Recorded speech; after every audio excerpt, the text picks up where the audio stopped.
ISS की PYQ की solution की जो सीरीज चल रही है, आज मैं 2020 का पेपर डिस्कस करने जा रहा हूं। हमारी सीरीज है डी सीरीज और पेपर 1 आज हम लोग डिस्कस करेंगे। तो पहला क्वेश्चन है बच्चों, देख लीजिए एक बार, बिल्कुल सिंपल क्वेश्चन है, कोई ऐसा टफ क्वेश्चन नहीं है। The value of the Kolmogorov Smirnov statistic to test whether the observations 0.32, 0.16, 0.98, 0.16 and 0.06 arise from a uniform population, uniform 0 2। तो यहां पर जो ऑब्जर्व्ड जो पॉपुलेशन दे रखी है वो यूनिफॉर्म 0-2 है। सैंपल ऑब्जर्वेशन दे रखी है, 5 ऑब्जर्वेशन दे रखी है। आपको कोलमोग्रोव-सिमराउ जो स्टैटिस्टिक्स बनता है उसकी वैल्यू आपको बतानी है। ठीक है, सिंपल है बिल्कुल, कोई ऐसा इसमें रॉकेट साइंस नहीं है, बहुत सिंपल है। क्वेश्चन आपने पढ़ लिया होगा, तो जरा एक बार इसको देखते हैं बच्चों। इसमें सबसे पहले हम नल हाइपोथेसिस सेट करते हैं। नल हाइपोथेसिस क्या है कि जो मेरा CDF है F0x, this is equal to the given CDF population. अब वो क्या है, दिस इज x/2 है। क्यों है x/2?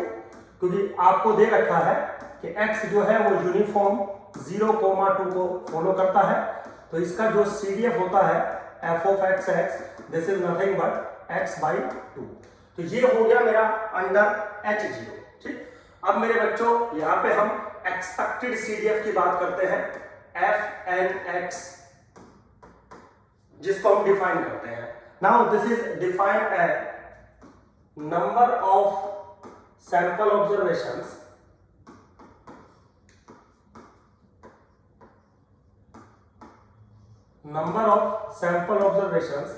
Less than equal to x, जो पॉइंट आपने यहां पर लिया है, डिवाइडेड बाय n।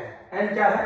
सैंपल का साइज। ठीक है, तो हमें यह बताना है कि जो ऑब्जर्व्ड वैल्यूज हैं उनके अकॉर्डिंग अगर मैं CDF बनाऊं और जो अंडर द नल हाइपोथेसिस है उनके अकॉर्डिंग मैं CDF बनाऊं और टेस्ट करूं कि जो सैंपल दिया गया है वो इसी पॉपुलेशन से दिया गया है, तो कोलमोग्रोव-सिमराउ एक स्टैटिस्टिक्स बनता है। अब वो कैसे बनता है, उसके लिए सबसे पहले आपको ये दोनों चीजें डिफाइन करनी होगी।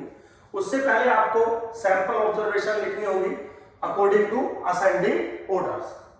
तो असेंडिंग ऑर्डर में अगर हम सैंपल ऑब्जर्वेशन लिखे तो सैंपल ऑब्जर्वेशंस क्या है मेरी, 0.08, 0.16, 0.16, 0.32, 0.98।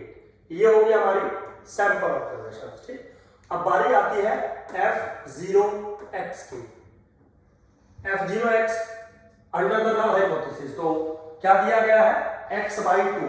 तो सबको डिवाइड करते हुए चल देंगे हम। Now 0.04, 0.08, 0.08, 0.16, now 0.49। बिल्कुल सिंपल है, कोई ऐसा इसमें रॉकेट साइंस नहीं है। अब हम जो एक्सपेक्टेड जो CDF की वैल्यू है उसकी वैल्यू कैलकुलेट करेंगे। fnx से हमने जिसको डिनोट कर रहा है क्या है, number of sample observation less than equal to x divided by n। तो अगर हम x की वैल्यू ले ले सपोज 0.08, तो x की सिर्फ एक वैल्यू है जो इसके लेस देन इक्वल टू है, क्योंकि यही है, और डिवाइडेड बाय n। n कितना है, 1 2 3 4 5, तो वैल्यू बन जाएगी 1/5।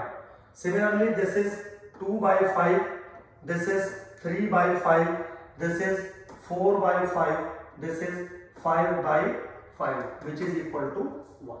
ठीक है, चेक कर सकते हो आप सिंपली।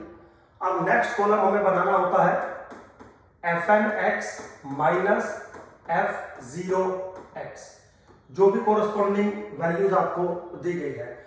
तो fnx और f0x अगर हम वैल्यू डालें, fnx 1/5 तो 0.2 माइनस 0.04, और साथ के साथ आप इसका मॉडुलस वैल्यू भी लगा दीजिएगा, क्योंकि हमें मॉडुलस की ही नीड होने वाली है। ठीक है,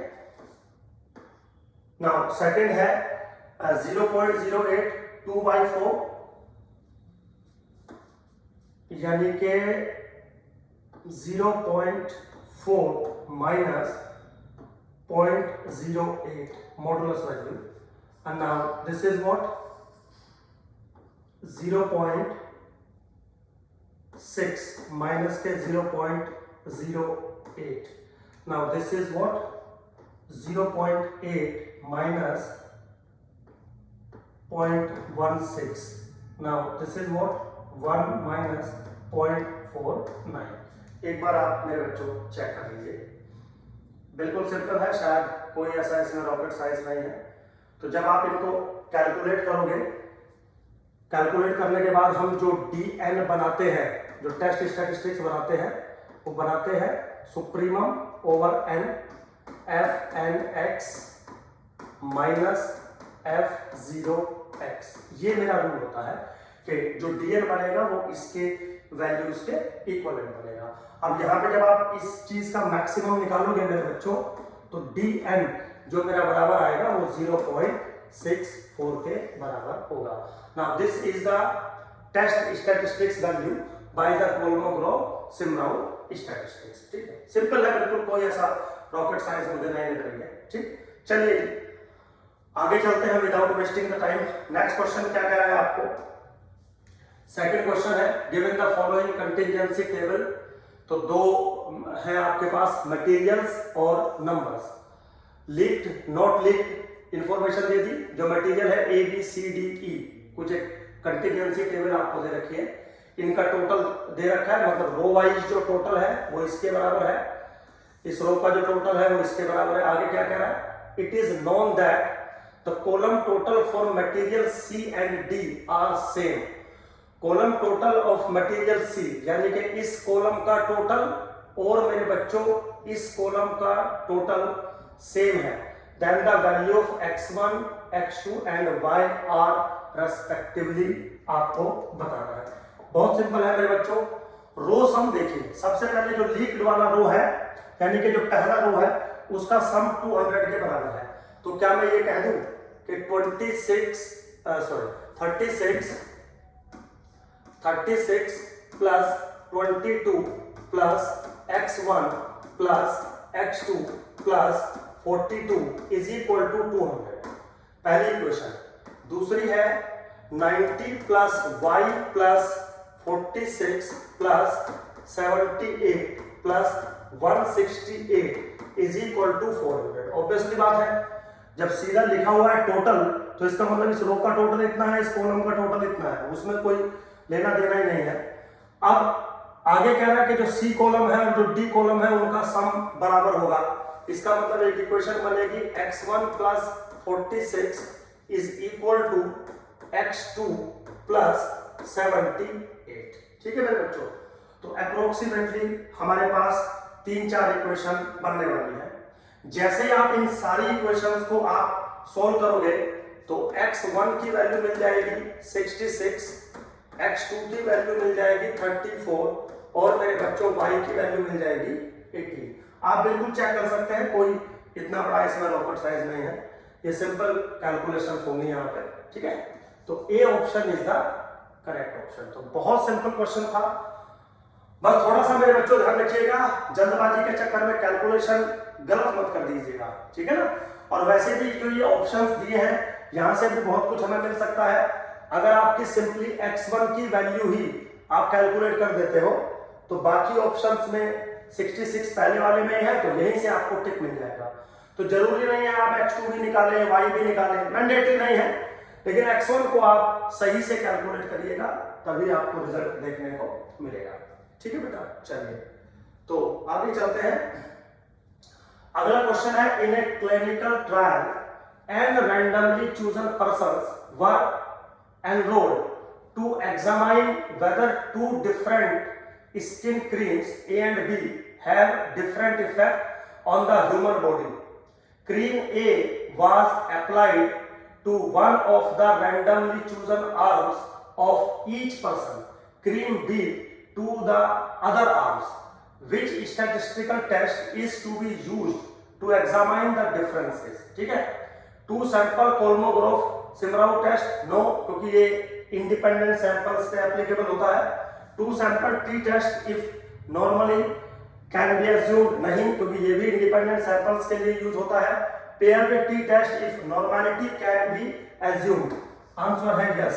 उसका रीजन है मेरे बच्चों, वो कह रहे हैं कि n लोगों की 2 अलग अलग आर्म्स पे हमने क्रीम ए क्रीम बी लगाई है, और जो पेयर्ड टी टेस्ट है वो कहां पर यूज होता है, जब हम 2 डिफरेंट ट्रीटमेंट एक ही इंडिविजुअल को अप्लाई करते हैं। समझ गए ना? तो सिचुएशन बिल्कुल सेम बन रही है कि हमने क्रीम ए क्रीम बी लगाई, लेकिन एक ही इंसान को लगाई, उसकी एक आर्म्स पे और या फिर उसकी एक दूसरी आर्म्स पे।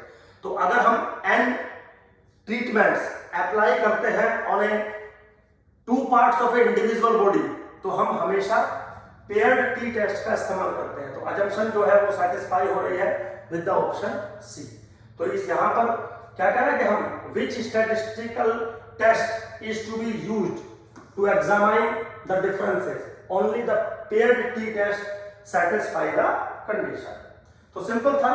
और मेरे बच्चों ये कोई न्यूमेरिकल क्वेश्चन नहीं है, ये थ्योरेटिकल क्वेश्चन है। अगर आपको पेयर्ड टी टेस्ट का एप्लीकेशन पता होगा और इस इंग्लिश को आप समझ पा रहे होंगे तो इजीली हो जाएगा, कोई ऐसा रॉकेट साइंस नहीं है इसमें, बिल्कुल सिंपल है सारी चीजें। चलिए अगला क्वेश्चन क्या कह रहा है, let x follow the f distribution 5,10, consider the following statement, expectation of x is greater than 1, mode of x is less than 1। ये हमसे पूछा गया है, बिल्कुल सिंपल है मेरे बच्चों। आप या तो इवन ये चीजें आपको पता होनी चाहिए क्योंकि थ्योरेटिकल चीजें हैं, बट फिर भी अगर नहीं भी पता है तो थोड़ा सा आपको मैं समझा देता हूं। अगर x फॉलो करता है f ऑफ n, m, मान लीजिए एक जनरल एक्सप्रेशन है, तो एक्सपेक्टेशन ऑफ x बराबर होता है m अपॉन m माइनस 2 के, provided that m is greater then 2। ये एक्सपेक्टेशन ऑफ x का फॉर्मूला होता है। यहां पे मैं आपको बता दूं कि थोड़ा सा आगे की बातें, डिफरेंट बातें बता दूं। f डिस्ट्रीब्यूशन का एक्सपेक्टेशन सिर्फ और सिर्फ सेकेंड डिग्री ऑफ फ्रीडम पर डिपेंड करता है, और f डिस्ट्रीब्यूशन का एक्सपेक्टेशन तभी एग्जिस्ट करता है जब सेकेंड डिग्री ऑफ फ्रीडम 2 से स्ट्रिक्टली बड़ा हो। उसका रीजन भी अब हम आपको दे रहे हैं। अब अगर आप गौर से देखें तो क्या मैं ये कह दूं कि m upon m minus 2 is strictly greater than 1, और आंसर है यस। इसका मतलब जो पहले वाला ऑप्शन है मेरे बच्चों वो बिल्कुल करेक्ट है। ठीक, पहले वाला ऑप्शन जो है वो करेक्ट है। अब आते हैं इसके मोड पे। मोड बिल्कुल सिंप्लीफाइड वर्जन में होता है m upon m plus 2 into n minus के 2/2। ये मोड का फॉर्मूला होता है। मोड n और m यानी कि फर्स्ट और सेकंड दोनों डिग्री ऑफ फ्रीडम पर डिपेंड करता है। अब अगर आप गौर से देखेंगे मेरे बच्चों, ये चीज भी 1 से छोटी है, तो दिस इज n, और ये चीज भी 1 से छोटी है। ठीक, मल्टीपल करोगे तो 1 से छोटा होगा। इसका मतलब जो मोड है वो 1 से छोटा होता है। एक्चुअली में मोड का जो f का जो प्रोबेबिलिस्टिक फिनोमेना होता है वो कुछ इस तरीके से वर्क करता है। मोड हमेशा 1 के लेफ्ट में होता है और एक्सपेक्टेड वैल्यू हमेशा 1 के राइट में होती है। तो पहले वाला जो ऑप्शन है वो बिल्कुल करेक्ट है यहाँ पे, ये वाला, और सेकंड वाला करेक्ट नहीं है, तो A option is the correct option. बच्चों अगर आपने अच्छे से पढ़ा होगा तो इतना सब कुछ करने की जरूरत भी नहीं होती है। यहीं से ग्राफिकल रिप्रेजेंटेशन अगर आपको थोड़ी सी पता है तो 1 सेकंड के लिए क्वेश्चन होते हैं। अगर आप इस टाइप के क्वेश्चंस में भी ज्यादा टाइम लगाओगे तो प्रॉब्लम आ जाएगी। आपको प्रॉब्लम आ जाएगी मतलब समय नहीं मिलेगा। IAS का एग्जाम बहुत आसान होता है, बहुत इजी होता है, बहुत सारी, इवन मेरा मानना यह है कि अगर पेपर 1 में मान लीजिए 80 क्वेश्चन आते हैं तो 60 क्वेश्चंस ऐसे होने चाहिए कि आपने वो क्वेश्चंस विद आंसर पहले ही पढ़ रखे हो। अब आप जो मर्जी कोचिंग ज्वाइन करें, जो मर्जी क्लास ज्वाइन करें, जो मर्जी करें, लेकिन आपका तैयारी इस तरीके का होना चाहिए कि 80 में से 60 क्वेश्चंस आपने ऑलरेडी कर रखे हो। तो ये इस टाइप के जो क्वेश्चंस है, ये तो कोई भी normal teacher, normal coaching institutions भी होता होगा तो भी इन चीजों को पढ़ाता होगा, क्योंकि ये बहुत नॉर्मल चीजें हैं। चलिए खैर बच्चों, अगला क्वेश्चन लेते हैं। In 30 tosses of a coin the following sequence of heads and tails is obtained as. क्या है? Head tail tail head tail, एक पूरा एक सीक्वेंस बना है। Then the number of runs आपको बताने हैं। नंबर ऑफ रन्स कितने हैं मेरे बच्चों? सबसे पहले नंबर ऑफ रन्स होता क्या है या रन्स क्या होते हैं? Runs is nothing but sequence of a characteristic surrounded by the another characteristic. मतलब एक टाइप के एलिमेंट्स का जो सीक्वेंस है उसको रन कहते हैं, जो कि दूसरे टाइप के एलिमेंट्स के बीच में या आसपास बिलोंग करता है, सराउंडेड होता है दूसरे कैरेक्टरिस्टिक के। अब अगर हम रन्स की बात तो देखें, सबसे पहले आया हेड। हेड टेल के सराउंडेड है और टेल 2 बार है। चलिए, फिर आ गया हेड, फिर टेल, फिर हेड का एक सीक्वेंस बन गया, फिर टेल, फिर हेड का एक सीक्वेंस बन गया, फिर टेल का सीक्वेंस बन गया, फिर हेड, फिर टेल, फिर हेड, फिर टेल, फिर हेड का एक सीक्वेंस बन गया, फिर टेल, हेड, फिर टेल का एक सीक्वेंस बन गया, फिर हेड, फिर टेल, हेड का सीक्वेंस बन गया, टेल, हेड और टेल।